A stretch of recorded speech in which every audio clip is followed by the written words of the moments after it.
नमस्ते। मैं अर्जुन हूँ। मुझे अपनी कहानी उस मोड़ से शुरू करने दें जहां से मेरे जीवन का रास्ता हमेशा के लिए बदल गया। वे कहते हैं कि इंसान वही काटता है जो वह अपने दिल में बोता है, लेकिन मेरे जीवन के एक मोड़ पर मैंने अपने ही दिल को पैरों तले कुचल दिया। मैं एक बहुत बड़ी गलती का हर्जाना भरना चाहता था और उस लड़की से शादी करना चाहता था जिसका जीवन मैंने बर्बाद कर दिया था। लेकिन किस्मत ने ऐसा पलटा खाया कि बिना जाने मैं उसकी बहन के साथ शादी के मंडप में बैठ गया। अगर आप रहस्यों और भावनाओं से भरी कहानी की तलाश में हैं, तो मेरा सुझाव है कि मेरी बात अंत तक सुनें। मैं 35 साल का हूँ। सालों से मैं अपने पिता विजय के साथ उनकी फैक्ट्री में कंधे से कंधा मिलाकर काम कर रहा हूँ। हम एक समृद्ध जीवन जीते हैं, लेकिन हमारे घर में हमेशा मेरे पिता की बात ही आखिरी होती है। विजय 55 साल के हैं और उनकी एकमात्र चिंता हमारी प्रतिष्ठा और संपत्ति को बनाए रखना है। सच तो यह है कि मेरी शादी उस लड़की से होनी तय थी जिसे मेरे पिता ने चुना था, एक अमीर खानदान की लड़की। ऐसा नहीं था कि मैं उससे प्यार करता था, नहीं। बस इसलिए क्योंकि मेरे पिता का तर्क था कि पैसा पैसे के पास ही जाना चाहिए।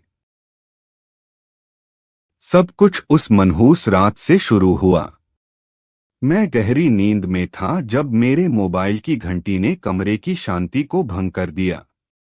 वह फैक्ट्री का सुरक्षा गार्ड था। कांपती आवाज में उसने कहा कि एक मशीन में शॉर्ट सर्किट हो गया है और प्रोडक्शन हॉल का एक हिस्सा आग की लपटों में जल रहा है। मेरे ऊपर आसमान टूट पड़ा। मेरे पिता को दिल की बीमारी थी और मुझे पता था कि अगर उन्होंने यह खबर सुनी तो उनकी जान जा सकती है।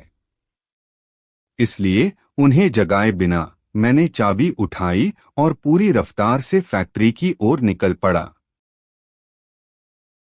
आसमान मानो सूखे के उन सभी सालों का बदला ले रहा था। बारिश बहुत तेज हो रही थी और सड़क कांच की तरह चिकनी और फिसलन भरी थी। बारिश और देर रात के कारण सड़कें बिल्कुल खाली थीं। मैं भी चिंता के कारण आपे से बाहर था और मेरा पैर एक्सीलरेटर पर था। मैंने एक के बाद एक रेड लाइट पार की, बस जल्दी से वहां पहुंचना चाहता था और देखना चाहता था कि हमारी पूंजी का क्या हुआ। एक तीखे मोड़ पर कार अचानक मेरे नियंत्रण से बाहर हो गई। पहिए गीले डामर पर फिसल गए और कार एक बेलगाम घोड़े की तरह अपनी ही जगह पर घूमने लगी। मैंने एक जोरदार टक्कर की आवाज सुनी और फिर सन्नाटा। जब मैं नीचे उतरा तो मेरा शरीर ठंडा पड़ गया। ईशानी नाम की एक लड़की जो फुटपाथ से गुजर रही थी, खून से लथपथ जमीन पर पड़ी थी। उसकी हल्की कराहें बारिश के शोर में खो रही थीं। डर एक कीड़े की तरह मेरी रूह को कुतरने लगा। मैं सुन्न हो गया था।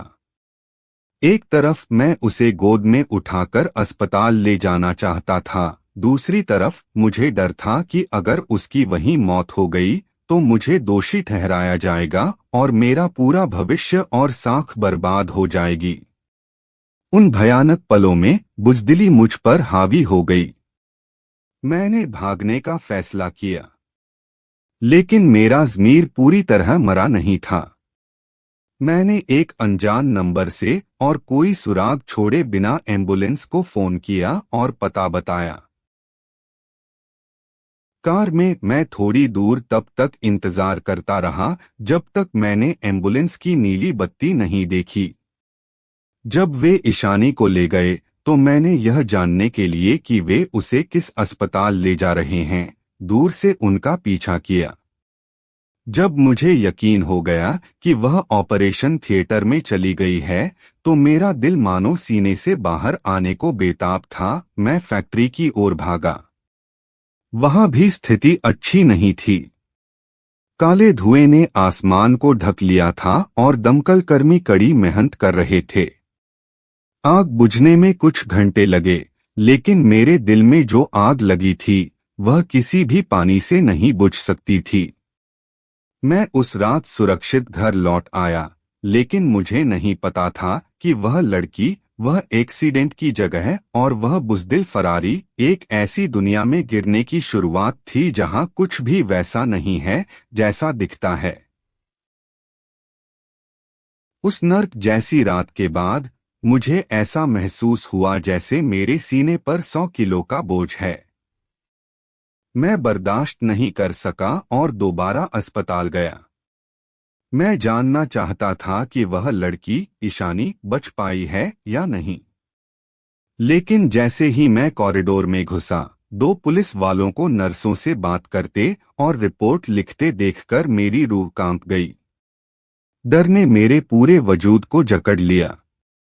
मुझे लगा कि उन्होंने निश्चित रूप से मेरा पता लगा लिया है। ईशानी की हालत की कोई खबर लिए बिना मैं हड़बड़ी में अस्पताल से बाहर निकला और अपनी कार में बैठ गया। मैं इतना डरा हुआ और उलझन में था कि मुझे यह भी नहीं पता चला कि मैं घर कैसे पहुंचा। मैं मानो जागते हुए एक ऐसे दुःस्वप्न में था जिससे निकलने का कोई रास्ता नहीं था। अगले दिन मैं बेहद डर के साथ फिर से अस्पताल गया। मुझे पता चला कि ईशानी इंटेंसिव केयर यूनिट यानी आईसीयू में भर्ती है और अभी भी बेहोश है। कॉरिडोर की ठंडी कुर्सियों पर मैंने एक महिला को बसंत की बारिश की तरह रोते हुए देखा, जो खुदा से ईशानी के दोबारा आंखें खोलने की दुआ कर रही थी। उसकी बातों से मुझे पता चला कि वह ईशानी की मौसी है। मेरे दिमाग में एक ख्याल आया, यह पता लगाना होगा कि वे कहाँ रहते हैं। मैंने घंटों इंतजार किया। आखिरकार ईशानी की मौसी उठी और चल पड़ी। मैं एक साये की तरह दूर से उसके पीछे हो लिया जब तक कि वह एक पुराने घर के पास नहीं पहुंच गई। अब मुझे अपनी गुनाह की छिपी हुई जगह का सही पता चल गया था। लेकिन शहर के दूसरी तरफ, उसी सड़क पर जहां हादसा हुआ था, किस्मत एक और खेल खेल रही थी। ओम प्रकाश, एक 50 साल का आदमी जिसकी वहां दुकान थी, सुबह सवेरे शटर उठाने आया तो उसने लोगों की कानाफूसी सुनी।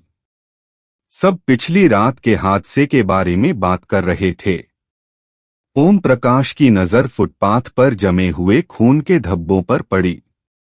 उसका दिल डूबने लगा। वह अंदर गया और अपनी दुकान के सीसीटीवी मॉनिटर के पास बैठ गया।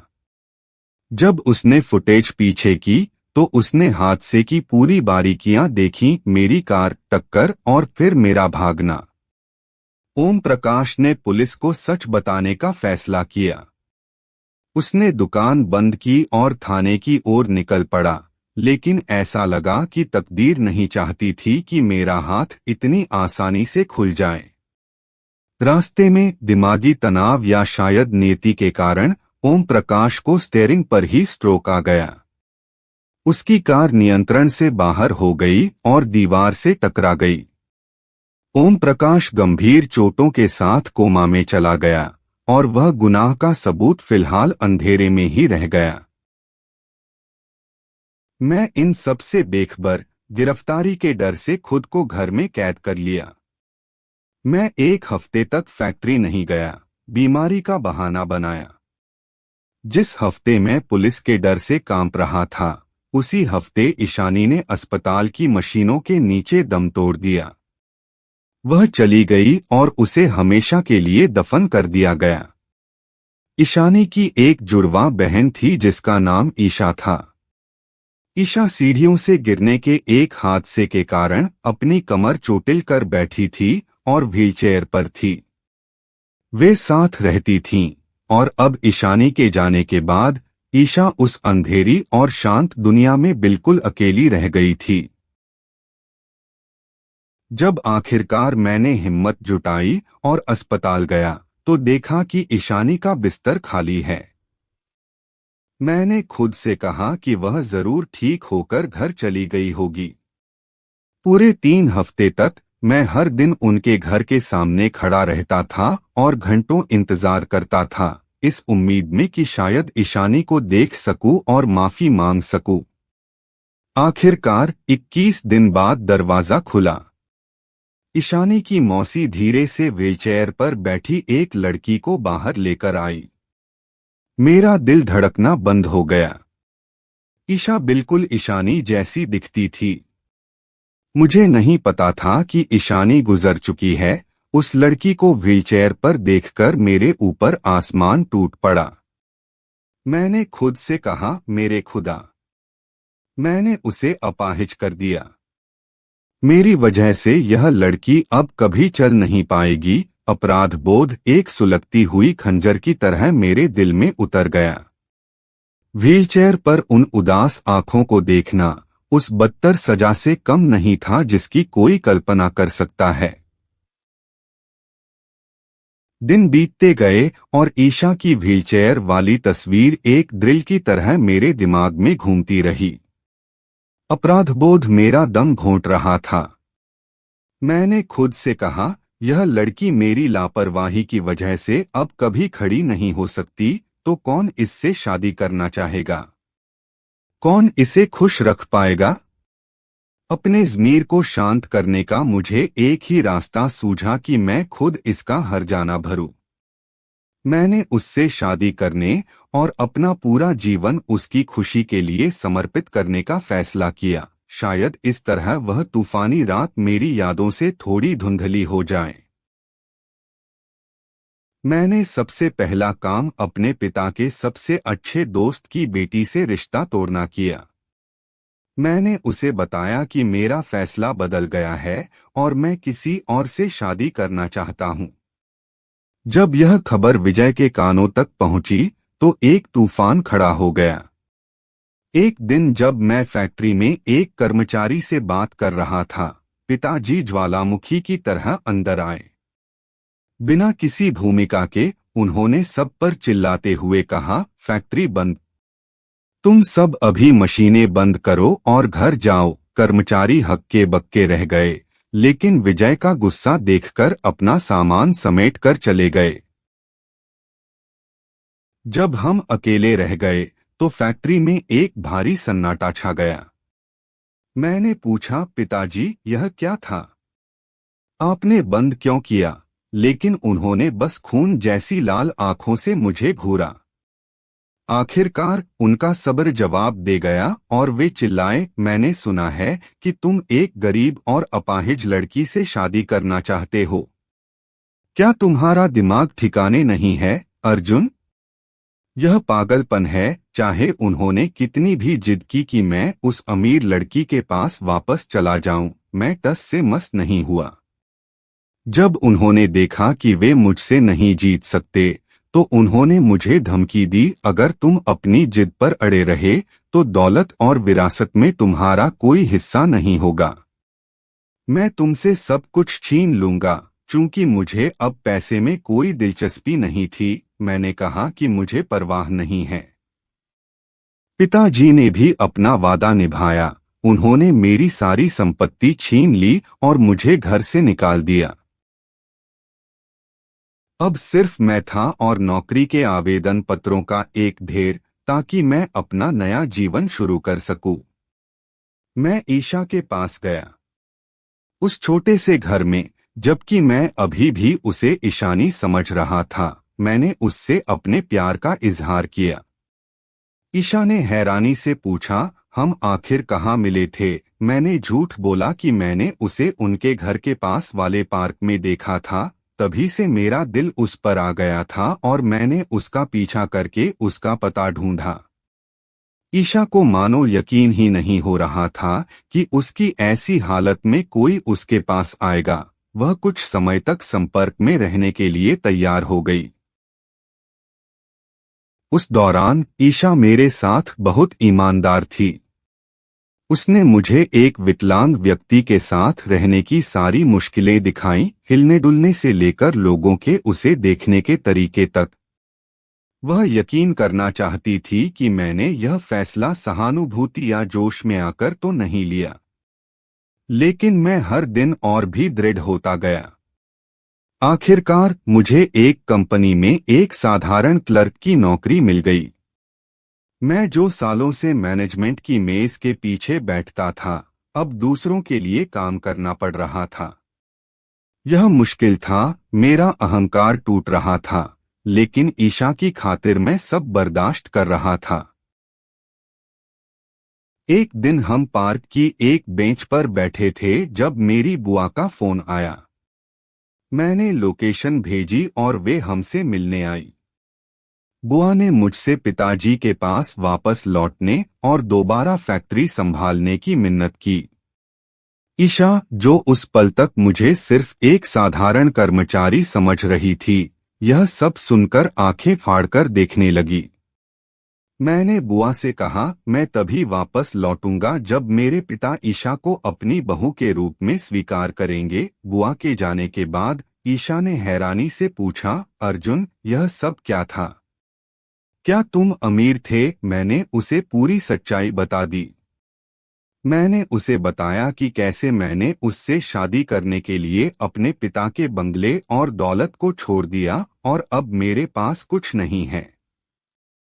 ईशा की आंखों में आंसू आ गए। यह देखकर कि एक आदमी उसके लिए सब कुछ छोड़ने को तैयार हो गया है, उसका दिल पिघल गया और उसे एहसास हुआ कि मैं वास्तव में उससे प्यार करता हूँ, लेकिन वह दुखी थी क्योंकि उसने मुझ पर इतना दबाव डाल दिया था।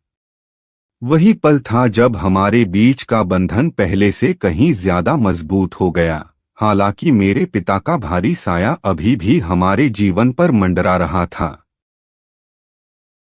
आखिरकार मैंने और ईशा ने अपनी जमा पूंजी से बहुत सादगी से शादी कर ली। हमने ईशा के उसी छोटे से किराए के घर में अपना जीवन शुरू किया। पहला महीना एक मीठे सपने जैसा था। ईशा की शारीरिक मुश्किलों और सीमाओं के बावजूद हम इतने करीब आ गए थे मानो एक दूसरे को सालों से जानते हों। हमारा प्यार उस छोटे से घर में परवान चढ़ने लगा। ईशा ने मुझे पहले बताया था कि उसकी और उसकी बहन ईशानी के बीच सालों से अनबन थी, लेकिन पैसे की कमी और ईशा को अपने निजी कामों के लिए ईशानी की मदद की जरूरत होने के कारण वे साथ रहने को मजबूर थे। ईशा ईशानी से इतनी नाराज थी कि उसकी मौत के बाद भी उसने उसकी सारी तस्वीरें समेटकर अपनी मौसी को दे दी ही ताकि घर में ईशानी का चेहरा न देखना पड़े। मैं ईशा को हादसे वाली ईशानी समझ रहा था। यह सुनकर कि उसकी अपनी बहन से इतनी अनबन थी, मैंने राहत की सांस ली क्योंकि मुझे डर था कि ईशानी की तस्वीर देखकर मेरा दिल टूट जाएगा और मैं पकड़ा जाऊंगा। इसलिए ईशा को परेशान न करने के लिए मैं कभी ईशानी का जिक्र नहीं करता था। लेकिन जैसे ही मुझे लगा कि मैं बच निकला हूं, ओम प्रकाश ने अस्पताल में आंखें खोल दी। बुजुर्ग ने कोमा से जागने के बाद सबसे पहला काम पुलिस को यह बताना किया कि उनकी दुकान के सीसीटीवी ने हादसे के पल को रिकॉर्ड किया है। पुलिस ने फुटेज देखी और सब कुछ आईने की तरह साफ हो गया। कार का नंबर, मेरा चेहरा और वह बुज़दिल फरारी। उन्होंने मेरा पीछा किया और पता लगाया कि मैंने मृतक की जुड़वा बहन से शादी कर ली है। एक दोपहर हम चाय पी रहे थे, तभी दरवाजे पर जोर से दस्तक हुई। पुलिस अंदर घुस आई और इससे पहले कि मैं कुछ समझ पाता, मेरे हाथों में ठंडी हथकड़ियां पहना दी गईं। ईशा डर के मारे चिल्लाई और पूछने लगी, यहाँ क्या हो रहा है? मेरे पति का गुनाह क्या है?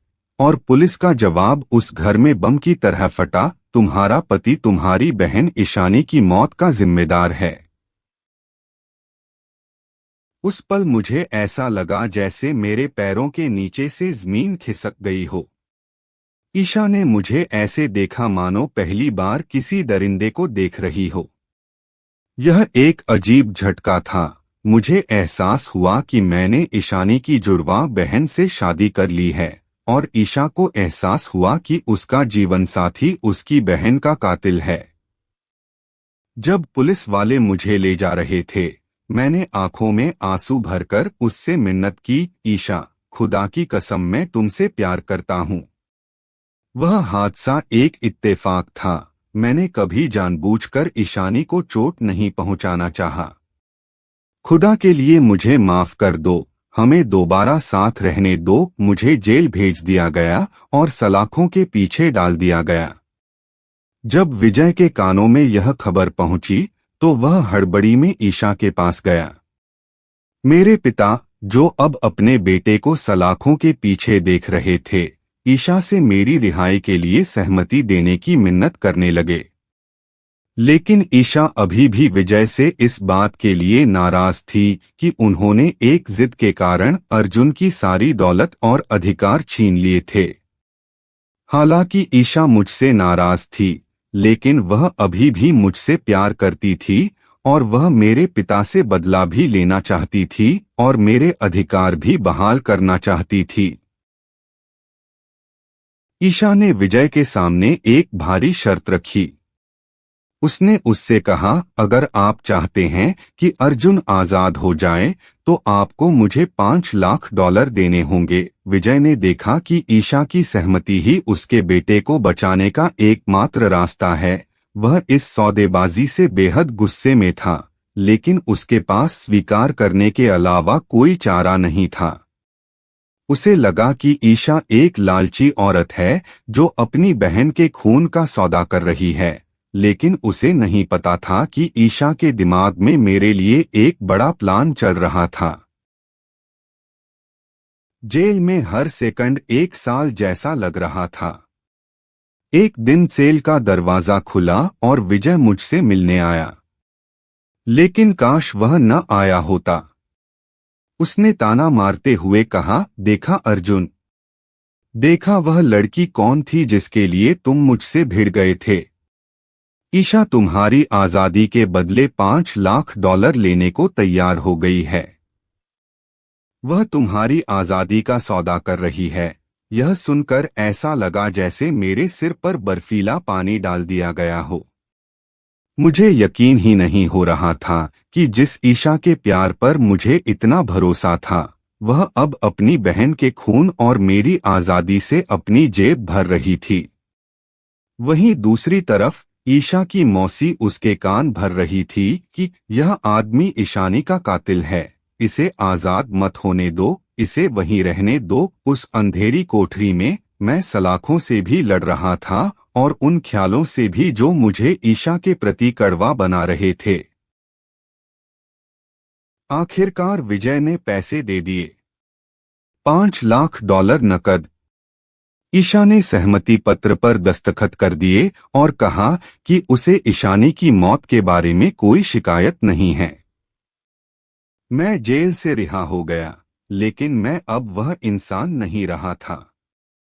टूटे हुए दिल और ईशा के प्रति नफरत के साथ मैं अपने पिता के घर वापस चला गया। मुझे लगा कि ईशा वह पैसा लेकर अपनी जिंदगी बनाने चली गई है और उसने मुझे बेच दिया है। कुछ दिन बीत गए, आखिरकार ईशा फैक्ट्री आई। उसने फोन किया और जोर दिया कि मैं बाहर आकर उससे मिलूं। शुरू में मैंने मना कर दिया। मैं उस इंसान का चेहरा नहीं देखना चाहता था जिसने मेरे साथ सौदा किया था, लेकिन उसने इतना जोर दिया कि आखिरकार मैं चला गया। जब वह अपनी व्हीलचेयर पर गेट के पास खड़ी थी, मैं उसकी आंखों में देखना भी नहीं चाहता था। लेकिन ईशा ने अपनी पुरानी शांति के साथ कहा, अर्जुन सुनो, मैंने तुम्हारे पिता के साथ सौदा किया था, लेकिन अपने लिए नहीं। मैंने उनसे वह $5 लाख लिए क्योंकि वह तुम्हारा हक था। तुमने उस फैक्ट्री में सालों तक मेहनत की थी और तुम्हारे पिता ने सब कुछ छीनकर तुम्हारे साथ नाइंसाफी की थी। मैंने यह सब उनसे तुम्हारा हक वापस मांगने के लिए किया था। यह पैसा तुम्हारा है, मेरा नहीं। मैं सन्न रह गया। जेल में मैंने जो भी गलत अंदाजे लगाए थे वे सब बुलबुलों की तरह फूट गए। मुझ जैसा बेवकूफ उसके जैसी फरिश्ता पर कैसे शक कर सकता था। ईशा ने आगे कहा, मैंने तुम्हें माफ कर दिया अर्जुन, क्योंकि मुझे एहसास हुआ कि वह हादसा एक इत्तेफाक था और तुमने कभी जानबूझकर किसी को चोट नहीं पहुंचाना चाहा। तुमने अपनी गलती सुधारने के लिए सब कुछ छोड़ दिया और मेरे लिए इतना ही काफी था। मैं शर्म के मारे कुछ कह नहीं पाया। मेरी आंखों में आंसू आ गए और मैं उसकी व्हीलचेयर के सामने घुटनों के बल बैठ गया। मैं न केवल उसकी माफी का कर्जदार था, बल्कि अब मैं देख रहा था कि वह मेरी सोच से कहीं ज्यादा समझदार और निस्वार्थ थी। हालांकि विजय अभी भी हमें नफरत भरी नजरों से देख रहा था और इस रिश्ते के खिलाफ था, फिर भी हमने एक दूसरे का हाथ थाम लिया और दोबारा एक ही छत के नीचे अपनी जिंदगी शुरू की। आज का अर्जुन अब अपने पिता का वह जी हुजूर कहने वाला वाइस प्रेसिडेंट नहीं था। मैंने उन्हीं पैसों के एक हिस्से से जो ईशा ने बहादुरी से विजय से लिए थे, अपने लिए एक दुकान शुरू की। अब मैं किसी का कर्मचारी नहीं हूँ, मैं अपनी जिंदगी का खुद मालिक हूँ। हर दिन जब मैं ईशा को देखता हूँ तो मैं सोचता हूँ कि कभी कभी एक गलती का हर जाना इंसान को ऐसे रास्ते ले जा सकता है जहाँ उसे सच्चा प्यार मिल जाए, वह प्यार जो पैसे दौलत और यहाँ तक कि पुरानी नफरतों से कहीं ज्यादा बड़ा है। मेरे चैनल पर जो भी कहानियां मैं साझा करता हूं वे सारी मेरी अपनी लिखी हुई है और अन्य YouTube चैनलों की तरह कॉपी नहीं है। इसलिए अगर आप वीडियो को लाइक करें और मेरे चैनल को सब्सक्राइब करें ताकि मुझे नई कहानियां लिखने की प्रेरणा मिले, तो मैं बहुत आभारी रहूंगा।